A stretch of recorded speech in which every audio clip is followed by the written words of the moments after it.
बिस्मिल्लाहिर्रहमानिर्रहीम अस्सलाम वालेकुम welcome to literature with WB. और आज का जो हमारा टॉपिक है वो रहेगा लैंग्वेज वैराइटीज़ पे। इसमें हम लोग लैंग्वेज की जितनी भी वैराइटीज़ हैं उन सब के बारे में स्टडी करेंगे और ये सोशल लिंग्विस्टिक्स का चैप्टर नंबर 2 है। मैं कोशिश करूँगी कि इस एक ही वीडियो में इस पूरे चैप्टर को कवर करवा सकूँ। तो विदाउट एनी फर्दर डिले आज की इस वीडियो को शुरू करते हैं।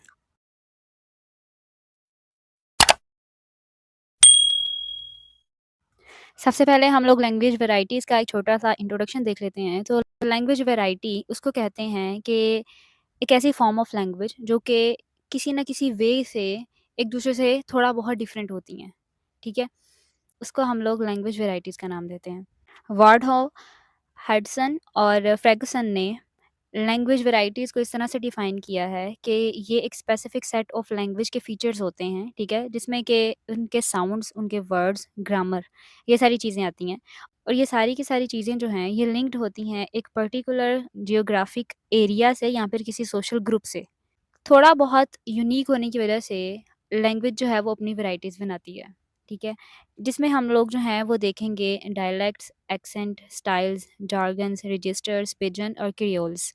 फिशमैन के अकॉर्डिंग जो लैंग्वेज वैराइटीज़ हैं, इनमें किस चीज़ का डिफ़रेंस होता है, वो साउंड्स के लिहाज से डिफरेंट हो सकती हैं, वोकैब्युलरी, ग्रामर और उनके जो मीनिंग हैं, ये हम लोगों को ये हेल्प करवाते हैं कि हम लोग आइडेंटिफ़ाई कर सकें कि लैंग्वेज की कौन-सी वैराइटी की बात हो रही है।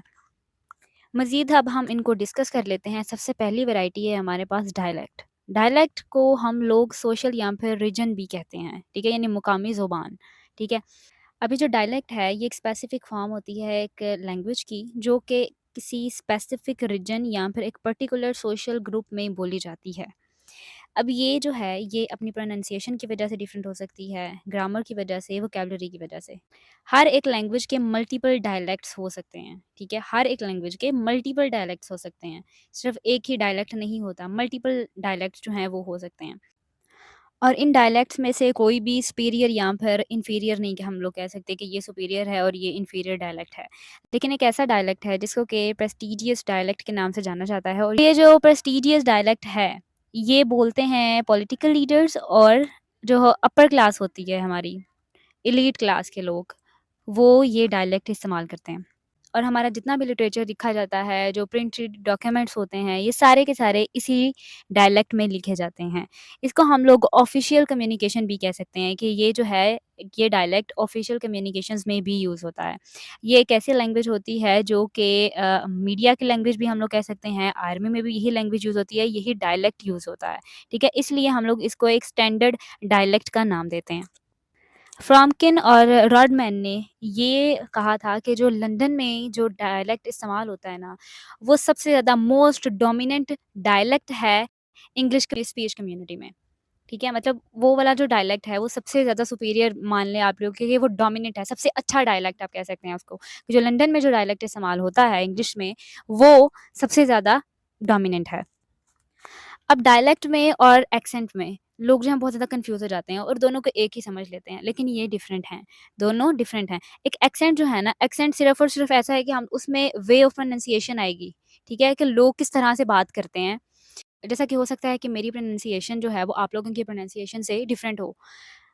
बेशक मैं वही ज़ुबान बोल रही हूँ जो आपको समझ में आ रही है, वही डायलेक्ट बोल रही हूँ जो आपको समझ में आ रहा है, लेकिन मेरी प्रोनंसिएशन आप लोगों की प्रोनंसिएशन से डिफरेंट हो सकती है, ठीक है? इसको हम लोग एक्सेंट कह सकते हैं कि ये मेरा एक्सेंट है। अब हर एक इंसान का अपना-अपना एक यूनिक एक्सेंट होता है, भले ही वो एक ही कम्युनिटी में क्यों ना रह रहे हों, लेकिन हर एक इंसान का अपना-अपना एक वे होता है बोलने का, कोई भी एक वर्ड, ठीक है? और ये जो डायलेक्ट है, डायलेक्ट में सिर्फ़ और सिर्फ़ प्रोनंसिएशन नहीं आती है, बल्कि ये ग्रामर और वोकैब्युलरी के लिहाज से भी डिफरेंट होती हैं। ठीक है? होप सो कि आपको मेरा ये पॉइंट समझ में आया होगा। अब डायलेक्ट्स को भी मज़ीद 2 हम लोग कह सकते हैं कि 2 टाइप्स में डिवाइड किया गया है, एक है रीजनल डायलेक्ट और एक है सोशल डायलेक्ट। इनको हम लोग आगे जाके देखते हैं। सबसे पहले हमारे पास है सोशल डायलेक्ट। जो डायलेक्ट्स होते हैं वो सिर्फ़ और सिर्फ़ ज्योग्राफिकल सेपरेशन से ही वजूद में नहीं आते हैं कि इस वजह से हमारा डायलेक्ट जो है दूसरों से डिफरेंट हो सकता है क्योंकि ज्योग्राफिया का फ़र्क है। बट इसके मज़ीद भी पैरामीटर्स हैं, ठीक है? कि डिफरेंट डायलेक्ट्स जो हैं उनकी प्रोडक्शन डिफरेंट रीजन में डिफरेंट होती होगी। इसमें कौन-कौन सी चीज़ें इंक्लूड होती हैं? सबसे पहले सोशल स्टेटस। अब ये जो हाई क्लास के जो लोग होते हैं ना, वो बहुत ज़्यादा फॉर्मल लैंग्वेज यूज़ करते हैं, as compare to working class. वो इनफॉर्मल बोलेंगे और रीजनल डायलेक्ट को इस्तेमाल करेंगे, ठीक है? जबकि जो हायर स्टेटस वाले लोग होते हैं ना, वो बहुत उनका एक यूनिक वे होता है बोलने का, फॉर्मल लैंग्वेज यूज़ करेंगे और बहुत अच्छे से बोलते हैं। दूसरा एजुकेशन, पढ़े-लिखे लोगों का जो बात करने का तरीका होता है, वो कुछ और होता है एज़ कम्पेयर टू वो लोग जो कि पढ़े-लिखे नहीं होते, ठीक है? इसके अलावा एथनिक बैकग्राउंड, एथनिक बैकग्राउंड ऐसे बैकग्राउंड को कहते हैं जो कि कल्चरल हेरिटेज होता है, ठीक है? कल्चरल हेरिटेज से क्या मुराद है? यानी कि एक ऐसा कल्चर जो कि विरासत के तौर पे आपको मिला हुआ होता है, ठीक है? और वो चला आ रहा होता है और आपकी ज़ुबान पे आपके कल्चर का असर होता है, ठीक है? एग्ज़ाम्पल देती हूँ यहाँ पे, यूएस में जो अफ्रीकन अमेरिकन वर्नाक्युलर्स हैं ना, उनकी इंग्लिश बहुत ज़्यादा डिफरेंट होती है एज़ कम्पेयर टू वो लोग जो कि वहीं से होते हैं। इनकी इंग्लिश क्यों डिफरेंट होती है? क्योंकि इनको कल्चरली एक चीज़ मिली हुई होती है, विरासत के तौर पर इनका जो एक कल्चर का एक हिस्सा होता है ना, वो इन लोगों को मिला हुआ होता है लैंग्वेज में, जिसकी वजह से उस कल्चर का इनकी लैंग्वेज पे इन्फ्लुएंस नज़र आ रहा होता है, ठीक है? बोलते वो भी इंग्लिश ही हैं, लेकिन उनकी ज़ुबान में उनके कल्चर का इन्फ्लुएंस हम लोगों को नज़र आता है, ठीक है? इसको कहते हैं एथनिक बैकग्राउंड। इसके अलावा एज ग्रुप के लिहाज से भी डायलेक्ट जो है वो डिफरेंट हो सकता है। किस तरह से डिफरेंट हो सकता है? यंगर और ओल्डर जनरेशंस, इन दोनों की ज़ुबान में बहुत ज़्यादा फ़र्क है। कुछ ऐसे स्लैंग्स वगैरह यूज़ करते हैं। आजकल की जो जनरेशन है वो कुछ ऐसे स्लैंग्स वगैरह यूज़ करेंगे, कुछ एक्सप्रेशंस यूज़ करेंगे, वो जो कि हमारे बड़े इस्तेमाल नहीं करते थे। और कुछ ऐसे वर्ड्स होंगे जो कि हमारे बड़े इस्तेमाल करते थे, लेकिन हम लोग उसको इस्तेमाल नहीं करते। ठीक है? इसलिए एज ग्रुप के लिहाज से भी जो लैंग्वेज है, वो जो डायलेक्ट है, वो डिफरेंट हो सकती है। और इसके अलावा सेक्सुअल ओरिएंटेशन, इसमें ये वो मेन और वुमेन कहा जाता है कि मेन किसी और तरह से लैंग्वेज इस्तेमाल करते हैं और वुमेन किसी और तरह से लैंग्वेज इस्तेमाल करते हैं। नेक्स्ट जो हमारे पास टाइप है वो है रीजनल डायलेक्ट्स। अब रीजनल डायलेक्ट्स जो हैं, ये भी वैरायटी ऑफ लैंग्वेज में आता है, ठीक है? और ये स्पेसिफिक जियोग्राफिकल एरिया के हिसाब से ये लैंग्वेज जो है वो डेवलप होती है। मुख्तलिफ रीजन्स के लोग हो सकता है कि सेम लैंग्वेज इस्तेमाल करते हों, लेकिन उनकी प्रोनंसिएशन, उनकी वोकैब्युलरी, यहाँ तक कि उनकी ग्रामर तक में भी फ़र्क होता है। सेम लैंग्वेज यूज़ कर रहे होंगे, लेकिन बहुत सारे ऐसे वर्ड्स होंगे जो कि उनसे डिफरेंट होंगे, जो दूसरे रीजन के लोग नहीं बोलते होंगे, अपनी लैंग्वेज में नहीं इस्तेमाल करते होंगे। और ये फ़र्क जो है ये क्यों आता है लैंग्वेजेज़ में? क्योंकि डिफरेंट रीजन्स के जो लोग होते हैं वो आपस में इतना ख़ास उनका इंटरेक्शन नहीं होता, लिमिटेड इंटरेक्शन होता है, हिस्टोरिकल डेवलपमेंट्स वगैरह और कल्चरल इन्फ्लुएंस वगैरह, इन सब चीज़ों की वजह से डायलेक्ट्स में फ़र्क आता है। और थोड़ा बहुत जो है वो हम लोगों के डायलेक्ट्स जो हैं वो चेंज हो जाते हैं। अब अगर मैं बात करूँ फैसलाबाद के डायलेक्ट का, फैसलाबाद का जो पंजाबी डायलेक्ट है, वो डिफरेंट होगा एज़ कम्पेयर टू लाहौर के जो डायलेक्ट है पंजाबी का। तो है तो पाकिस्तानी, बोल तो दोनों पंजाबी हैं, ठीक है? लेकिन दोनों के डायलेक्ट्स में फ़र्क होगा। किस लिए फ़र्क होगा? क्योंकि रीजन का फ़र्क है, ओके?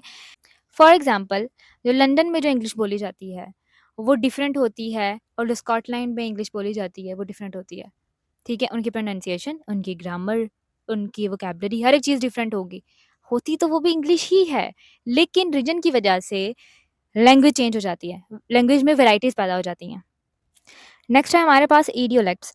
इडियोलेक्ट जो है इसको हम लोग कहते हैं कि किसी एक इंडिविजुअल पर्सन, यहाँ पे हम लोग इंडिविजुअल पर्सन की बात करेंगे। एक इंडिविजुअल पर्सन का जो बोलने का अपना एक यूनिक स्टाइल होता है, उसको हम लोग इडियोलेक्ट कहते हैं, ठीक है?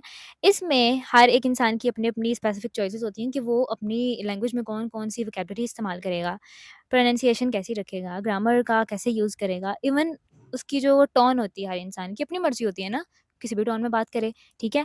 तो हर एक पर्सन का अपना एक इडियोलेक्ट होता है, ठीक है? हर एक इंसान का अपना एक बोलने का एक डिफरेंट स्टाइल होता है, ठीक है? मेरा स्टाइल आप लोगों से डिफरेंट होगा, ठीक है? मेरा अपना इडियोलेक्ट है, आप लोगों का अपना इडियोलेक्ट होगा, ओके? तो इसी को हम लोग इडियोलेक्ट कहते हैं कि हर एक इंसान का अपना-अपना एक स्पेसिफिक वे, अपना-अपना एक यूनिक वे बोलने का। और बाकी जितनी भी चीज़ें हैं वोकैब्युलरी, प्रोनंसिएशन, ग्रामर, हर एक को अपने लिहाज से हर इंसान इस्तेमाल करता है, ठीक है? अब ये जो है डिफरेंट वेरियस फैक्टर्स की वजह से हमारे जो है वो शेप होती है, जिसमें रीजन भी आ जाता है, सोशल बैकग्राउंड आ जाता है, एजुकेशन आ जाती है, पर्सनल एक्सपीरियंसेस आ जाते हैं। हम लोग एक सोसाइटी में रहते हैं और एक सोसाइटी में रहते हुए हर इंसान दूसरे इंसान के साथ एक लैंग्वेज शेयर कर रहा होता है, ठीक है? एक डायलेक्ट शेयर कर रहा होता है। लेकिन हर एक इंसान का अपना एक पर्सनल इडियोलेक्ट होता है, इंसान का दूसरे इंसान से उसकी जो स्पीच डिफरेंस है, वो बनाता है, ठीक है? फॉर एग्ज़ाम्पल आप लोगों ने अक्सर नोटिस किया होगा कि कुछ लोग जो हैं वो कुछ वर्ड्स बहुत ज़्यादा इस्तेमाल करते हैं अपने बोलने में। अगर मैं गौर करूँ तो मैं एक वर्ड बहुत ज़्यादा इस्तेमाल करती हूँ, ठीक है? ठीक है? मतलब मैं ये वाला वर्ड जो है वो मैं इसको बहुत ज़्यादा यूज़ करती हूँ। आप लोगों ने भी गौर किया होगा वीडियोज़ में मैं अक्सर ये वाला वर्ड बहुत ज़्यादा यूज़ करती हूँ। अब ये मेरा अपना स्टाइल है कि मैं इसको यूज़ करती हूँ। इसके अलावा कुछ लोगों का जो है वो डिफरेंट साउंड्स को प्रोनाउंस करने का एक वर्ड है मेयर, ठीक है? मेयर मतलब पैमाइश करना। असल जो प्रोनाउंसिएशन है ना इस वर्ड की वो यही है मेयर, लेकिन बहुत सारे लोग इसको पढ़ते होंगे मैयर, ठीक है? अपना-अपना तरीका है प्रोनाउंसिएशन का, तो लेकिन मैं इसको मेयर ही पढ़ती हूँ क्योंकि सही तरीका भी वही है। लेकिन ये है कि हर एक इंसान का अपना-अपना एक प्रोनाउंसिएशन का एक वे होता है कि उसने किस तरह से कौन से वर्ड को इस्तेमाल करना है। और यही जो है वो हम लोगों को दूसरे इंसान की स्पीच से डिफरेंट करती है हमारी स्पीच को। हम लोग आगे चलें तो डायलेक्ट की बात कर लेते हैं पाकिस्तान में रहते हुए, लैंग्वेज एंड डायलेक्ट इन पाकिस्तान। पाकिस्तान के पास डाइवर्सिटी है लैंग्वेजेज़ की, ठीक है? आई गेस 77 लैंग्वेजेज़ बोली जाती हैं, पूरे पाकिस्तान की अगर बात करें तो 77 लैंग्वेजेज़ बोली जाती हैं। इसमें से कुछ लैंग्वेजेज़ जो हैं, कुछ खतरे में हैं, कुछ मतरूक हो चुकी हैं और कुछ अभी तक इस्तेमाल होती आई हैं। आई गेस 69 लैंग्वेजेज़ ऐसी हैं जो कि अभी तक फ्लुएंटली यूज़ करते हैं लोग उसे। हमारी जो ऑफ़िशियल लैंग्वेज है वो तो उर्दू है, लेकिन मोस्टली हमारी कंट्री में अभी तक कुछ लोग ऐसे हैं जो कि उर्दू को ना सही तरह से बोल सकते हैं और ना ही सही तरह से समझते हैं। लेकिन पाकिस्तान में वेरियस रीजनल लैंग्वेजेज़ हैं जिसमें कि पंजाबी, पश्तो, बलूची, सिंधी और भी काफ़ी ज़्यादा लैंग्वेजेज़ हैं और हर एक लैंग्वेज के ढेरों डायलेक्ट्स और स्टाइल्स हैं। कहा जाता है कि हर 100 किलोमीटर पे लैंग्वेज बदलती है और हर 30 किलोमीटर पे डायलेक्ट बदलता है। ठीक है? बेशक कहीं लिख लें कि हर 100 किलोमीटर पे लैंग्वेज बदलती है और हर 30 किलोमीटर पे डायलेक्ट्स बदलते हैं। तो यहाँ से आप अंदाज़ा कर सकते हैं कि पाकिस्तान में कितने डायलेक्ट्स होंगे। ख़ैर, फॉर एग्ज़ाम्पल जो लाहौर में पंजाबी बोली जाती है, वो डिफरेंट होती है एज़ कम्पेयर टू जो बाकी एरियाज़ में पाकिस्तान के बाकी एरियाज़ में जो पंजाबी बोली जाती है, उनसे। खैर उर्दू और रीजनल लैंग्वेजेज़ का डिफ़रेंस तो साइड पे ही रहे। फ़िलहाल तो ये भी टेंशन चल रही है कि इंग्लिश को यूज़ किया जाए या उर्दू को यूज़ किया जाए क्योंकि हमारा जो मोस्ट एजुकेशन सिस्टम है वो तो अब इंग्लिश में हो चुका है। इनफैक्ट हम लोगों की जो ऑफ़िशियल लैंग्वेज है वो उर्दू है, लेकिन हमारे जितने भी ऑफ़िसेज़ के जो काम होते हैं, जो गवर्नमेंट के जो काम होते हैं, इनफैक्ट हमारा education each and everything is in English, ठीक है? हर एक चीज़ इंग्लिश में है।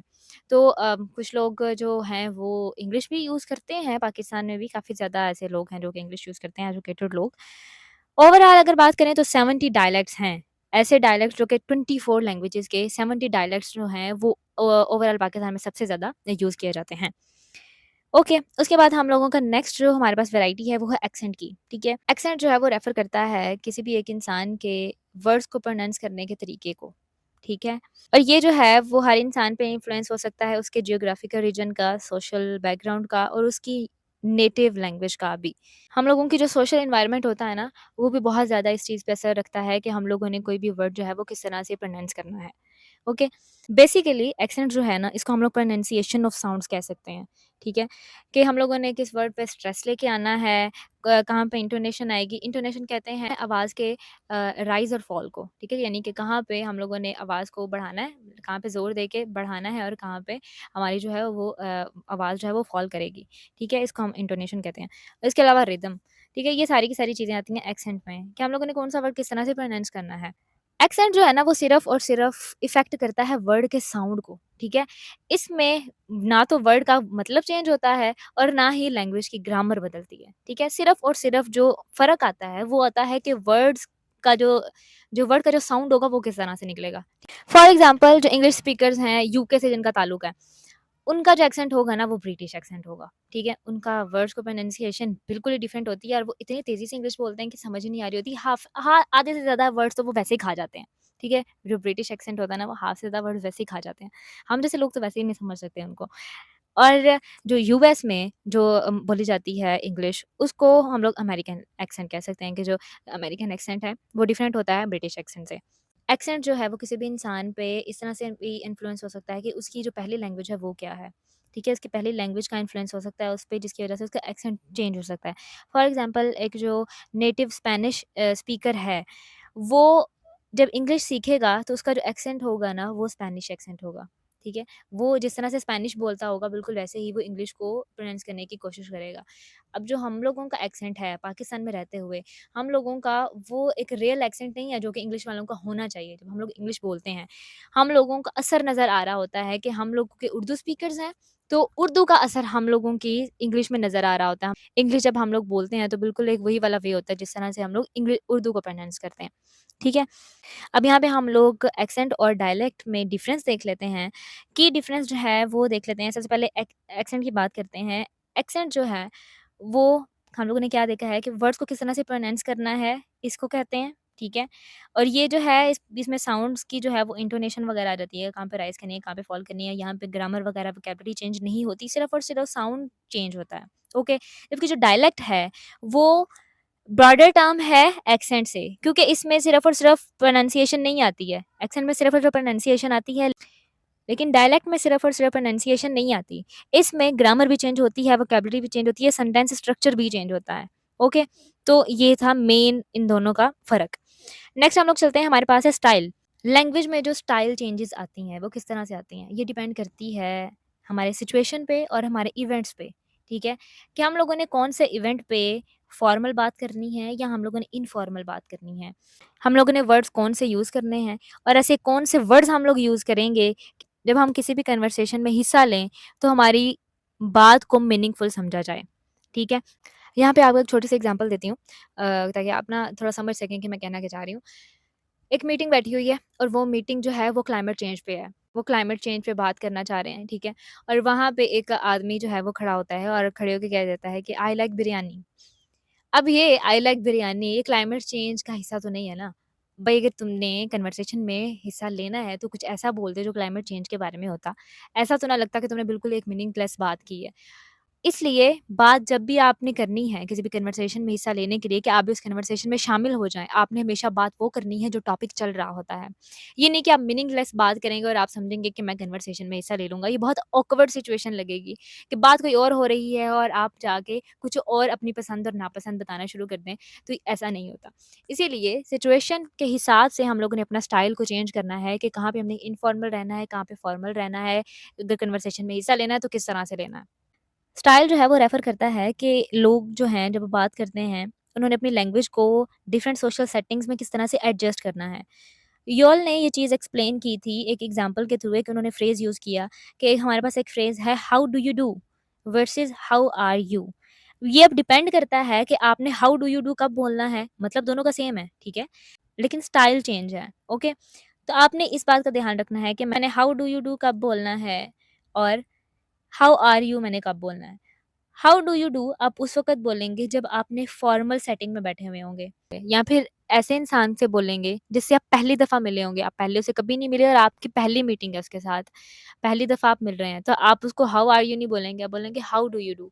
ये थोड़ा फॉर्मल तरीका है बात करने का। यहाँ से आपने स्टाइल चेंज किया अपना।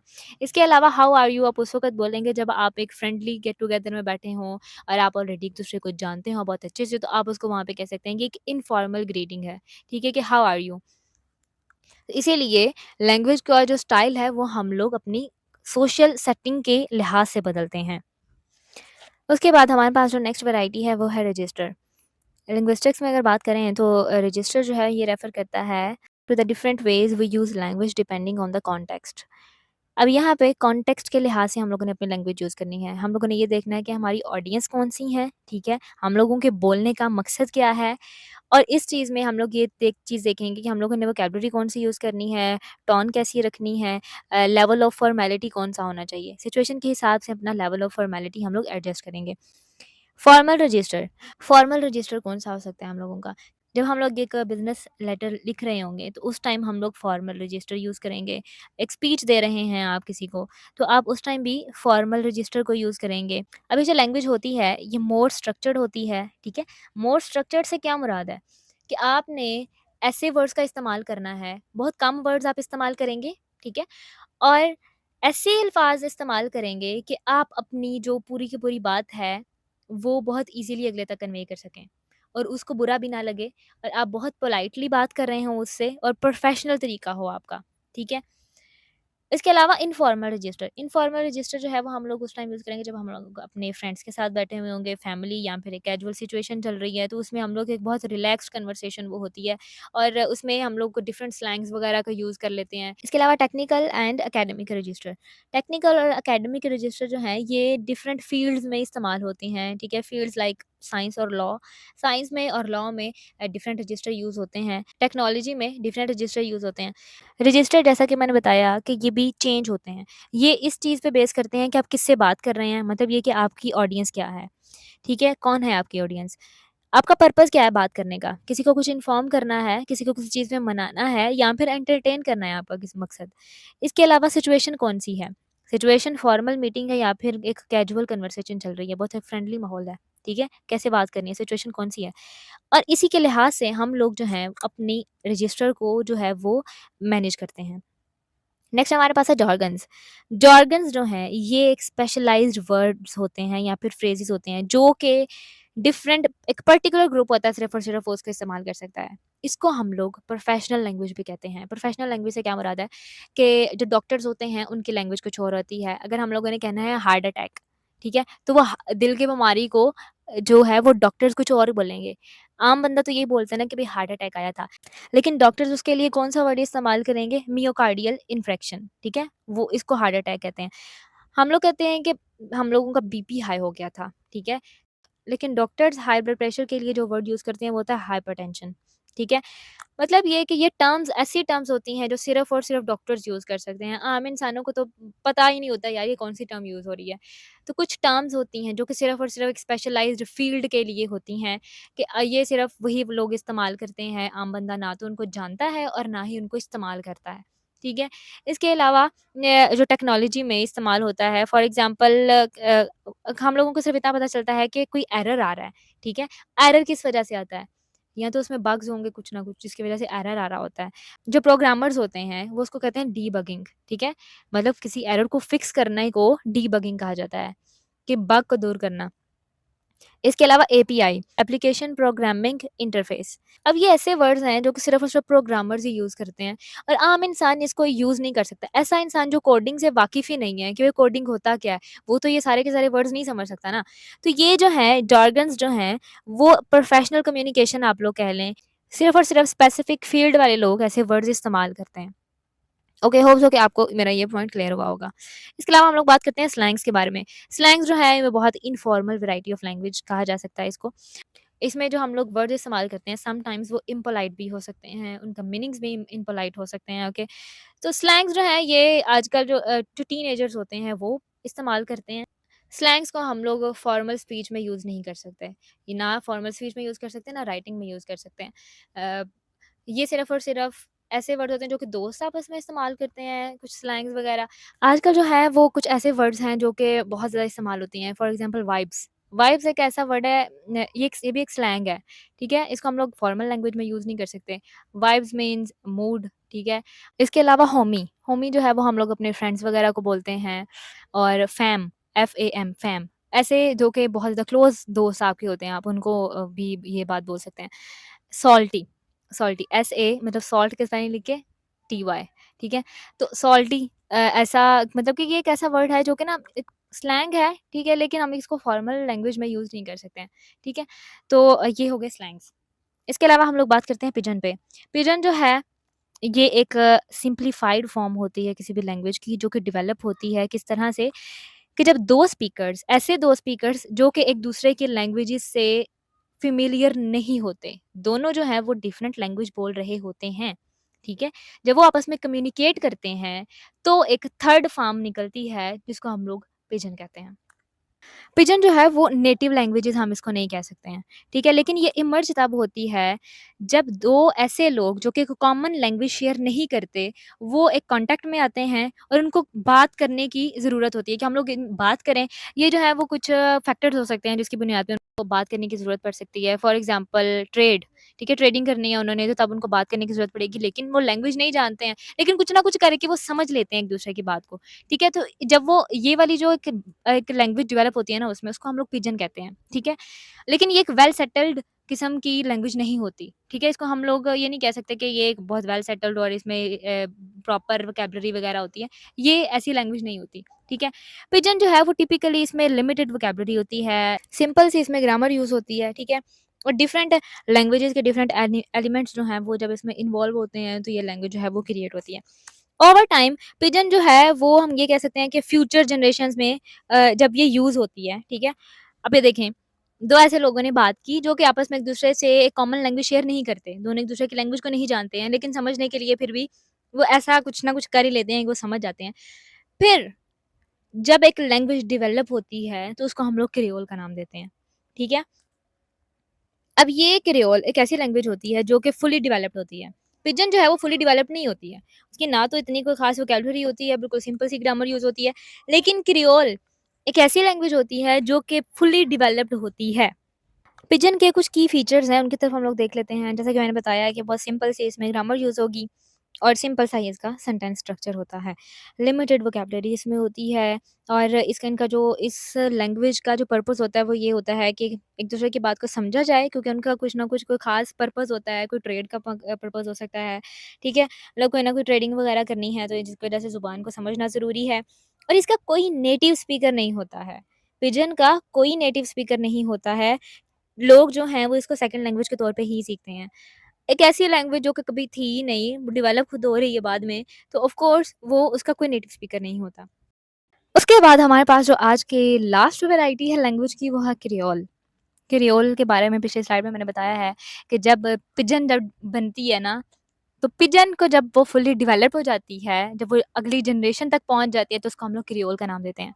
अभी जो क्रेओल होती है वो फुली डेवलप्ड होती है, इसकी अपनी वोकैब्युलरी होती है, कोई इसकी और लिमिटेड वोकैब्युलरी नहीं होती इसकी। पिजन की तो लिमिटेड वोकैब्युलरी होती है ना, इसकी लिमिटेड वोकैब्युलरी नहीं होती है और इसकी बिल्कुल एक ये फुली डेवलप्ड बिल्कुल वैसे जैसे बाकी लैंग्वेजेज़ होती हैं ना, ये भी फिर सेम इसको वही अहमियत दे दी जाती है, ठीक है, क्रियोल को।